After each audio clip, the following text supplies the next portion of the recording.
बच्चों, मैं हूं आपका एसएस सर। मैं आपको अपने प्यारे से YouTube channel one step to success में आपका स्वागत करता हूं। आज हम लोग क्लास चालू करने से पहले 2 लाइन आपके लिए ढूंढ के लाए हैं। चलिए उसको हम सुनाते हैं आपको। किताबें और माँ बाप की बातें जिंदगी में कभी धोखा नहीं देती है बच्चों। इस बात को फिर से सुनिएगा बैक करके, और इसमें बहुत गहराई वाली बात है कि किताबें और माँ बाप की बातें आपको जिंदगी में कभी धोखा नहीं देगी। इसलिए अपना पर भरोसा रखिए और उठाइए कलम और लग जाइए हमारे साथ। हम आज लेके आए हैं वास्तविक संख्या का पार्ट 2। पार्ट 1 हमने आपको कल करवाया था, आज हम आपके लिए पार्ट 2 लेके आए हैं। तो चलिए अब शुरू करते हैं। अब क्या ही आपको हम ज़्यादा बोले, तो आइए। हमारा पहला संख्या है, यदि ए और बी अभाज्य संख्या है तो लॉसा होगा। लॉसा और मसा कल हम आपको बताए थे। आशा है कि आप उसको रिकॉल करते रहिएगा, क्योंकि आपके पास ज़्यादा समय नहीं बचा हुआ है। 2 मंथ से भी कम समय हो रहा है और धीरे धीरे समय भी चलते जा रहा है। ए और बी अभाज्य संख्या है तो लॉसा यानी एलसीएम। इसके साथ साथ या तो सिर्फ लॉसा, हम आपसे एचसीएफ भी पूछते हैं। तो लॉसा के लिए होता है इनटू, और एचसीएफ के लिए कॉमन। हमने कल आपको बताया था लॉसा के लिए इनटू। 2 संख्याओं के बीच अगर लॉसा निकालना है तो हम 2 संख्याओं का इंटू कर देंगे, ए इंटू बी। वो 2 संख्या क्या है, ए और बी। तो इसलिए ए इंटू बी क्या हो जाएगा हमारा, ए और बी। इसका आंसर हो जाएगा ए बी। और साथ ही आप हमको एचसीएफ बताइए, कमेंट कीजिएगा। लेकिन चलिए हम आपको बता देते हैं एचसीएफ हम आपको क्या बताए थे, जो कॉमन हो दोनों में। तो ए को हम क्या लिख सकते हैं, 1 इंटू ए। बी को क्या लिख सकते हैं, 1 इंटू बी। इस दोनों में क्या कॉमन है, 1। तो इसके लिए हमारा एचसीएफ का क्या आंसर हो जाएगा, 1। आइए अब हमारे नेक्स्ट क्वेश्चन पर। तो 2.1311 डॉट डॉट डॉट देख लीजिए जो है, यह कौन सी संख्या है, पूर्णांक है, परिमेय है, अपरिमेय है, या इनमें से कोई नहीं। तो मेरा पहला क्वेश्चन, क्या हम इस संख्या को p बाई क्यू के रूप में लिख सकते हैं? क्या हम इस संख्या को p बाई क्यू के रूप में लिख सकते हैं? तो आपका जवाब आएगा नहीं। जब हम इस संख्या को p बाई क्यू के रूप में लिख ही नहीं सकते हैं तो क्या हो जाएगा, अपरिमेय। क्योंकि अपरिमेय का परिभाषा क्या होता है, जो संख्या को हम p बाई क्यू के रूप में नहीं लिख सकते। इसलिए हमारा इसका उत्तर हो जाएगा सी, अपरिमेय। अब अगला क्वेश्चन, संख्या 0.322 पर क्या है, रेकरिंग। रेकरिंग मतलब होता है 0.3222222 चलते चला जाएगा। इसी को हम रेकरिंग लगा देते हैं और इसको मिटा देते हैं। इसी को रेकरिंग बोला जाता है। तो इसको हम p बाई क्यू के रूप में लिख सकते हैं या नहीं, ये पूछना नहीं। p बाई क्यू के रूप में लिखा जा सकता है। और क्या आएगा इसका उत्तर, ये हमको बताना है क्वेश्चन के हिसाब से। तो आइए इसका हम शॉर्ट ट्रिक आपको बताते हैं।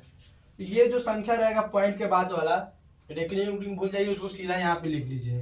32 है, 32 हम लोग लिख लिए। उसके बाद हम लोग वो संख्या इसमें से माइनस करेंगे जिसपे पॉइंट के बाद रेकरिंग नहीं होगा। तो कौन सी संख्या पर रेकरिंग नहीं है, 3 पे, यहाँ पे पॉइंट है। तो हम यहाँ पे क्या लिख देंगे, 3। Got it. पहले पूरी संख्या को उतारेंगे, उसके बाद उसमें से वह संख्या घटाएंगे जिसमें रेकरिंग नहीं है। उसके बाद हम लोग बटा करेंगे। उसके बाद हम लोग देखेंगे पॉइंट के बाद कितनी संख्याओं पर रेकरिंग है। तो पॉइंट के बाद सिर्फ एक संख्या पर रेकरिंग है, तो जितनी भी संख्या पर रेकरिंग होगा उतने बार हम लोग यहाँ पे 9 लिखेंगे। जितनी भी संख्या पर, अगर 2 बार 2 संख्या पर रेकरिंग होता तो हम लोग 2 बार 9 लिखते। और उसके बाद आइए, जब वो ये इतना स्टेप हम लोग कर लेंगे, उसके बाद अब पॉइंट के बाद देखेंगे कितनी संख्या पर रेकरिंग नहीं है। तो पॉइंट के बाद एक संख्या पर रेकरिंग नहीं है, तो इसलिए 1 0 होगा यहाँ पे। अगर 2 संख्या पर रेकरिंग नहीं होता तो 2 0 होता। अब आ गया ये, इसमें 32 में 3 घटाएंगे 29 और नीचे 90। देखिए हमारा आंसर कहीं मिल रहा है क्या, ये रहा 29/19। हमारा अगला क्वेश्चन है, √10 इंटू √15 बराबर है। यानी बोला जा रहा है √10 इंटू √15 बराबर। तो ये इंटू में है तो हम रूट पूरा पर भी लगा सकते हैं। √10 इंटू √15 ये हम पूरा पर भी लगा सकते हैं। यहाँ पे देखिए √10 को हम लोग तोड़ेंगे तो 5 इंटू 2 हो जाएगा। √15 को हम लोग तोड़ेंगे तो 5 इंटू 3 हो जाएगा। अब इसमें से हम लोग जोड़ा लगाते हैं तो देखिए 2 और 3 का तो जोड़ा इसमें नहीं है, 5 का जोड़ा है, 2 को 5 है, तो रूट से बाहर निकालेंगे तो 1 को 5 हो जाएगा। अंदर में क्या बच जाएगा, 2 इंटू 3। तो हमारा क्या आंसर हो जाएगा, 5 अंदर √3 इंटू 2 6। क्या हमारा आंसर हो जाएगा, 5 √6। ये देखिए है। अगला क्वेश्चन हमारा 64 के वर्ग, रुक जाइए हम एक बार पहले इसको रब कर लेते हैं, उसके बाद आपको समझाते हैं। कोई भी दिक्कत हो आपको तो आप जरूर हमको बताइएगा, हम आपकी बातों पर गहन रूप से ध्यान देंगे। ठीक है बच्चों, चलिए देखिए 64 के वर्गमूल को 64 के घनमूल से भाग देने पर, से यहाँ पे छूट गया देख लीजिए, 64 के वर्गमूल को 64 के घनमूल से भाग देने पर मान क्या होगा।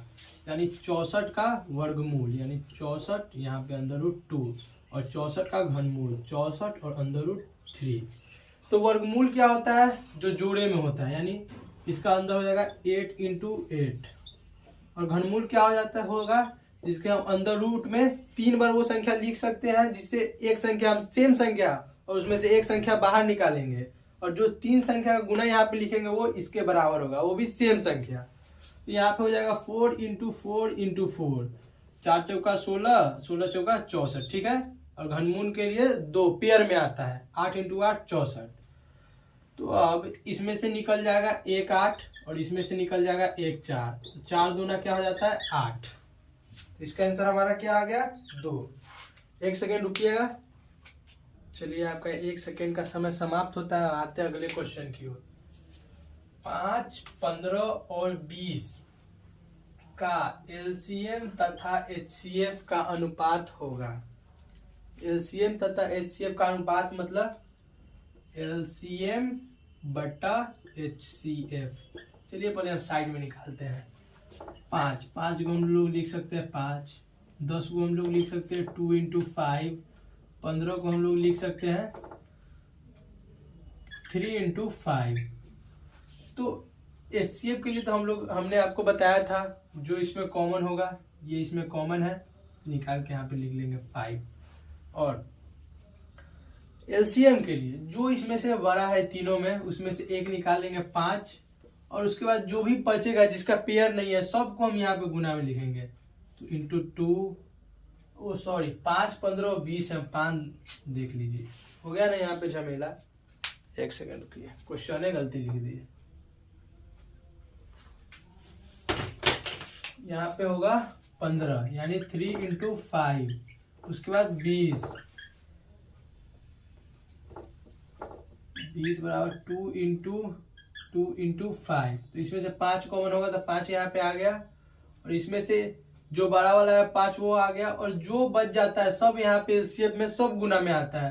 तो एक बच गया 1 3, जो भी पेयर में नहीं होता है वो सब गुना में आता है, और 1 2 और 1 2। तो ये हो जाएगा 5 3 15, 15 दूना 30, 30 दूना 60, 60 बट्टा 5, इसको काटेंगे तो 12 होगा, 12 बट्टा 1। तो इसका आंसर हो जाएगा 12:1। चलिए आपका आंसर हो जाएगा इसका डी। अब आते हैं अगले क्वेश्चन की ओर। परिमेय संख्या और अपरिमेय संख्या के समूह को क्या कहते हैं, मतलब जिसमें पूरा परिमेय भी हो और पूरा अपरिमेय भी हो, वैसी संख्या को हम लोग कौन सी संख्या कहते हैं। तो परिमेय में आपका हो गया 2 3 4 5 ये सब हो गया, और अपरिमेय में जितना रूट वाला हो गया जिसको पी/क्यू के रूप में नहीं लिख सकते हैं, परिमेय जिसको पी/क्यू के रूप में लिख सकते हैं।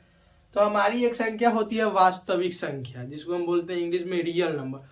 उसके अंतर्गत जितनी भी संख्या सभी उसके अंतर्गत ही आती है। तो परिमेय, अपरिमेय, निगेटिव वाला, पॉजिटिव वाला, पॉइंट वाला, सब जितनी भी संख्या है सब वास्तविक नंबर के अंतर्गत आती है।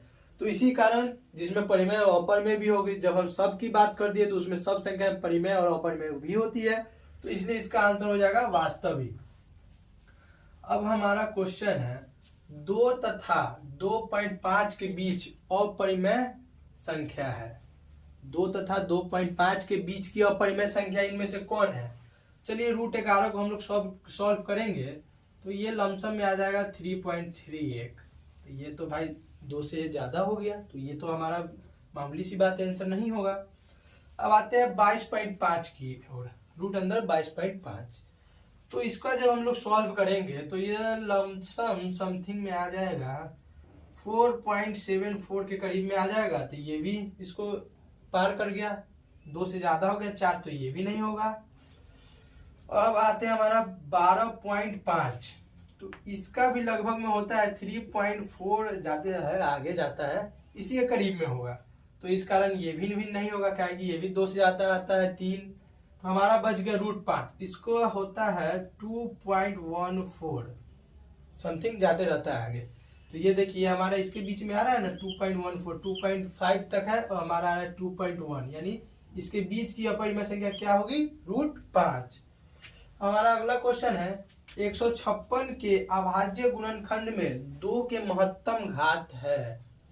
यानी हम क्या बोला क्वेश्चन में 156 का पहले हम लोग गुणनखंड करते हैं। इधर आइए 156 2 से करेंगे 2 7 14, इधर 1 गया 2 8 16, फिर 2 से करेंगे 2 3 6, इधर 1 गया 9 2 18, फिर इसको 3 से करेंगे तो ये आ गया 13 3 39।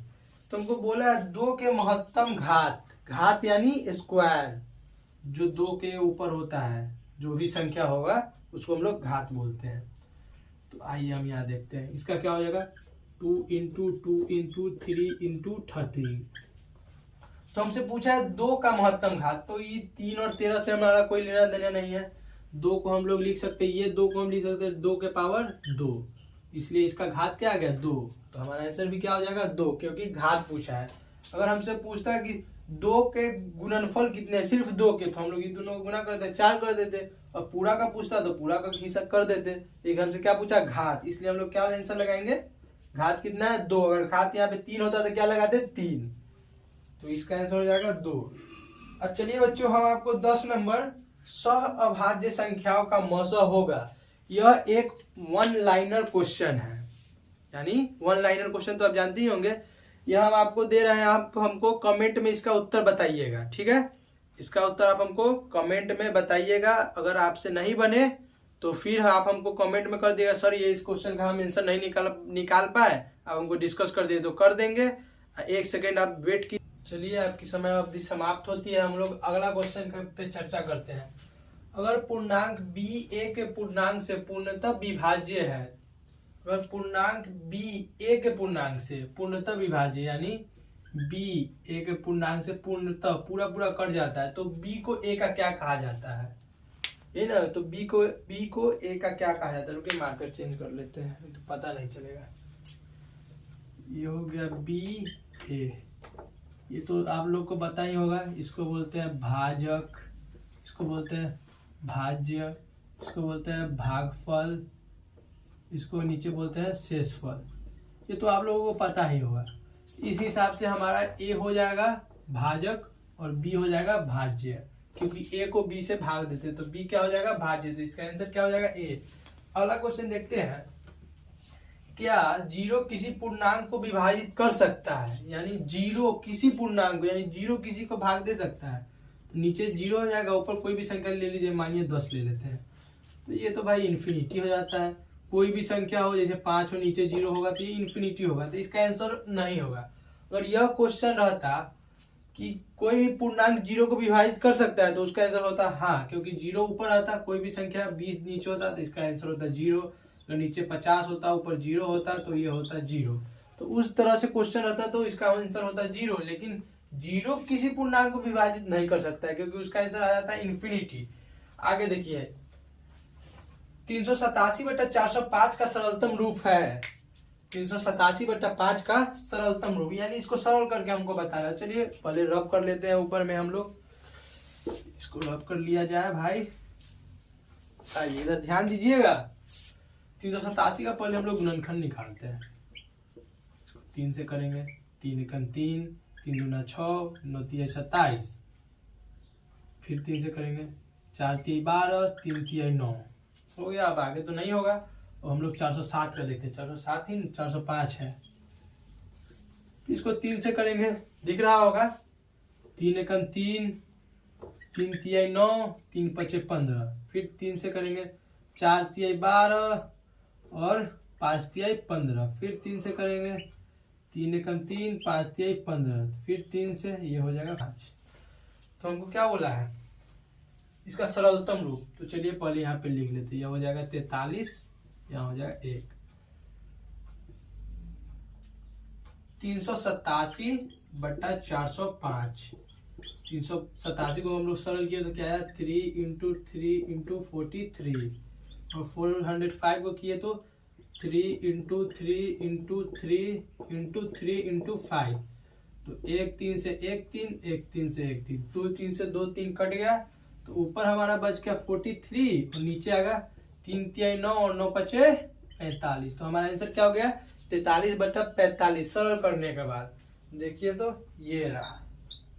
ठीक है, अगला क्वेश्चन देखिए, यदि बी और क्यू अभाज्य संख्या है तो पी क्यू क्यू और पी स्क्वायर क्यू का मौसर क्या होगा।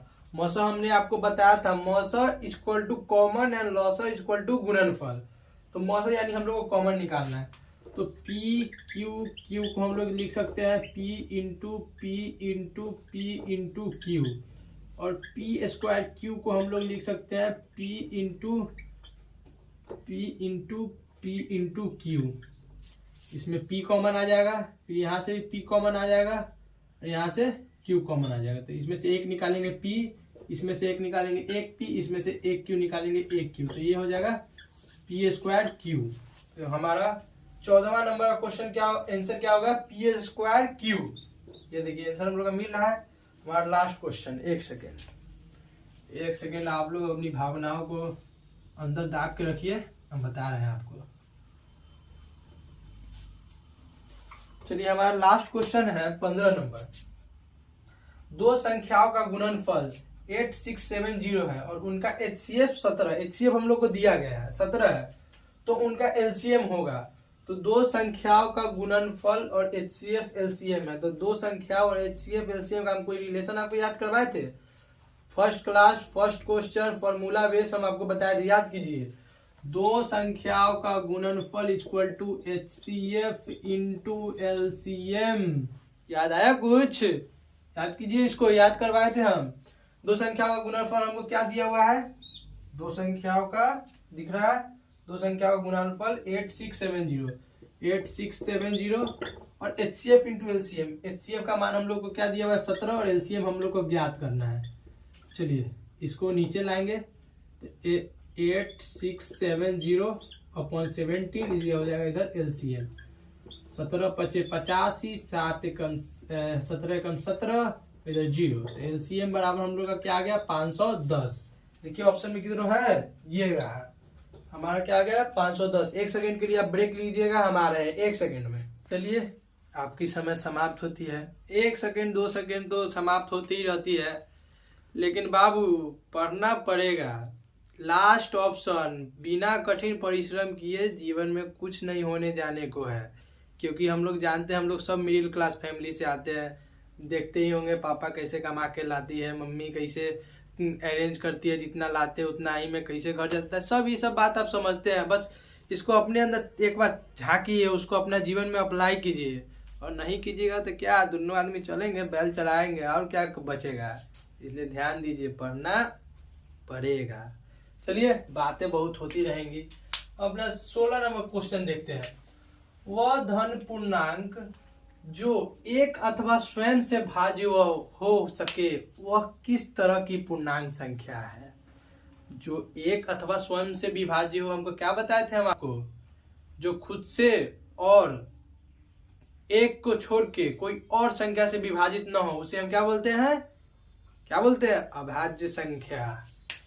यस, याद रखिएगा बातें, हम आपके दिल की बात सुन रहे हैं, जो जो पूछेंगे जवाब देते जाइएगा। 17 number question, 7 into 11 into 13 plus 13 किस प्रकार की संख्या है, भाज्य अभाज्य विषम प्राकृत। तो पहले करते हैं 7 इंटू 11 इंटू 13 प्लस 13, तो 11 7 77, इसमें 13 से गुना करते हैं, 7 3 21, 7 3 21 और 2 23, 7 3 21, 7 3 21 2 23, 7 7 1 7 3 10, 7 8 9 1 10, और इसमें क्या जोड़ना है 13 इसमें जोड़ देते हैं 4 1 0 1 1 0 1 4, तो लास्ट में 4 है। यह होगी एक अभाज्य संख्या। अब सर कैसे, आप तो आंसर देख के अभाज्य संख्या भाज्य संख्या होगी। सर आप तो आंसर देख के आप सीधे भाज्य संख्या बोल दिए, कैसे होगा भाज्य संख्या, हमको समझे नहीं, आप हमको समझाइए। आइए आपको हम समझाते हैं। जिस संख्या के लास्ट में आपको 0 दिख जाए, 2 दिख जाए, 4 दिख जाए, 6 दिख जाए, 8 दिख जाए, आप डायरेक्ट बोल दीजिएगा सर भाज्य संख्या, भाज्य संख्या की आप पहचान ही है कि उसके लास्ट में इतना हो जाए, क्योंकि यह एक से भी कटेगा, स्वयं से भी कटेगा, किसी और भी संख्या से कट जाएगा, 2 से कटेगा, बहुत सारी संख्या से कट जाएगा, इसलिए इसका उत्तर क्या हो जाएगा, भाज्य। और देखिए 234 के अभाज्य गुणनखंड में 3 का घात क्या होगा।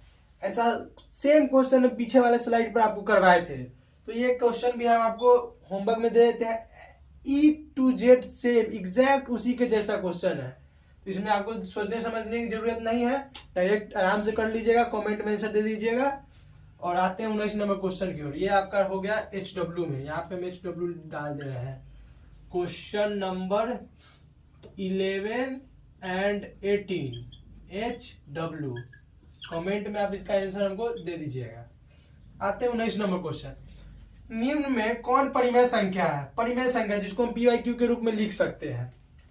पहले इसको देखते हैं, यह हो गया 64 + 36 √100, इसका निकल जाएगा 10, 25 25 50, इसका नहीं निकलेगा पूरा पूरा, 49 रूट अंदर हो जाएगा, यह 98, यह भी रूट से नहीं निकलेगा, 36 37 यह हो जाएगा 72, ये भी रूट से नहीं निकलेगा। जो रूट के अंदर है वो क्या है, परिमेय संख्या, तो हमसे अपरिमेय संख्या, जो रूट के अंदर है वो क्या है, अपरिमेय संख्या। हमसे क्या पूछ रहा है, परिमेय संख्या, तो ये भी अपरिमेय, ये भी अपरिमेय, ये भी अपरिमेय, तो हमारा आंसर क्या हो गया, ए। अब हम आते हैं अपने लास्ट क्वेश्चन की ओर। ये भी एक आपके टॉप क्वेश्चन में से एक है। √12 का परिमेयीकरण गुणांक है, परिमेयीकरण नहीं, √12 का परिमेयीकरण गुणांक। चलिए √12 का लग रहा है क्वेश्चन ने गलती लिख दिया भाई, यहाँ पे 12 का ना होगा यार, 12 का परिमेयीकरण गुणांक रूपे होगा। चलिए पहले 12 को हम लोग गुणनखंड करते हैं, 2 से 2 6 12, 2 से 2 3 6, यही ना होगा जी, गुणनखंड तो आता ही होगा तुम लोग को, कर दिए। अब क्या रूट अंदर 12 है, तो √12, इसको रूट अंडर में हम लोग क्या लिखेंगे, 2 × 2 × 3। तो आप लोग जानते होंगे रूट से कैसे, जो पेयर वाला होता है वो रूट के बाहर निकल जाता है, अंदर बच जाता है 3। तो परिमेयीकरण का यह मतलब हुआ जो गुणनखंड करने के बाद जो आपका रूट के अंदर बच जाए वो संख्या को परिमेयीकरण संख्या बोलते हैं।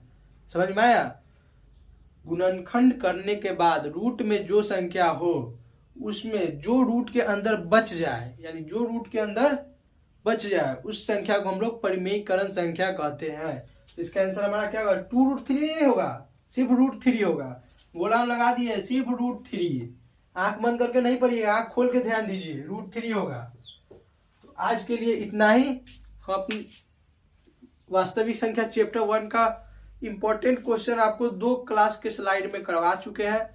और ये नहीं सोचिएगा कि सर एक चैप्टर से बस इतना ही क्वेश्चन, 30 से 31 क्वेश्चन करवाए बस। हम इसका क्वेश्चन फिर आगे लेके आएंगे, एक बार पहले पूरा चैप्टर का 2 क्लास लेके इंपॉर्टेंट क्वेश्चन करा देते हैं, उसके बाद मिक्स PYQ सब चलेगा। पहले एक बार आपका सिलेबस भी कंप्लीट करा देंगे, उसके बाद ही ना और आगे अच्छा वेराइटी लेके आएंगे। तो एक बार दे देंगे, एक बार दे दिएगा हमको इतना खाने के लिए तो हो गया, हम एक दिन में उतना खाते खाते मर जाएगा आदमी। तो इसलिए थोड़ा थोड़ा खाना दिया जाता है, इसे डाइजेस्ट हो। आज के लिए इतना ही। कल हम आपका चैप्टर 2 चालू करेंगे, क्वाड्रेटिक इक्वेशन, इसको हम लोग बोलते हैं द्विघात समीकरण। तब तक के लिए आराम से चैन का नींद लीजिए और सोइए, ठंडा है, सावधानी पूर्वक। धन्यवाद।